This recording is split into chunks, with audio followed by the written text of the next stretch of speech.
Welcome to the Literary Titan podcast. In every episode, we dive into a book we've just read and share our thoughts, from best-selling authors to rising literary stars. We read it. Now let's talk about it. In Search of the Optimal Human Diet is a clear walkthrough of the history of nutritional science, written for readers who want the science without needing a biochemistry degree. The book starts with early experiments on scurvy, protein, carbohydrates, lipids, vitamins, and minerals, then keeps building toward its central argument. The strongest evidence points to a whole food, plant-based diet as the best path for long-term human health. Spitz brings a personal reason for caring about the subject, but the book's main energy comes from its steady march through discoveries, studies, and the people behind them. I liked how it treats nutrition as a developing scientific story rather than a set of trendy rules.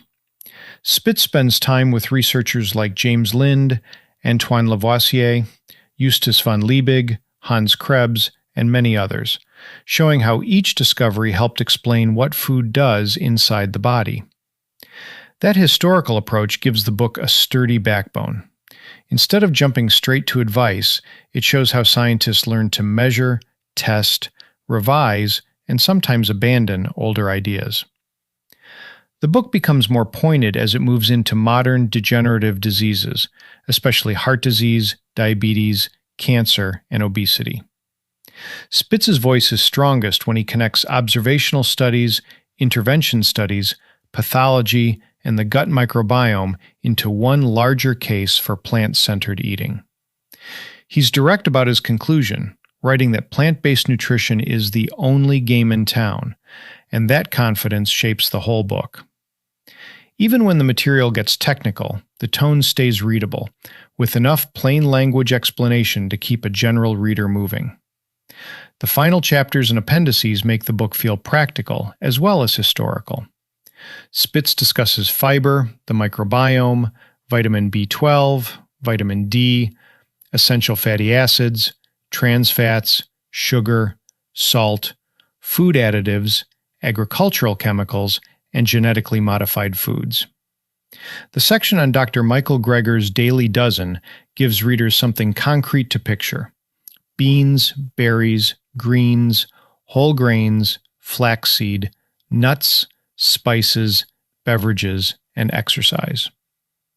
By the end, Spitz brings the argument back to a simple idea: you are what you eat. In Search of the Optimal Human Diet is a passionate and research-heavy guide for readers who want to understand why whole plant foods matter, not just be told to eat more vegetables. It's part science history, part health argument, and part personal invitation to rethink everyday food choices. Spitz writes with the conviction of someone who has lived the diet he's recommending, and that gives the book a grounded, practical feel. For readers curious about nutrition, longevity, and the science behind plant-based eating, it's a thoughtful and accessible place to start. Thanks for joining us on the Literary Titan podcast. If today's review sparked your interest, be sure to pick up a copy of the book and experience it for yourself. If you enjoyed the episode, don't forget to subscribe, leave a rating, or share it with a fellow book lover. Until next time, keep reading, not just to escape, but to grow.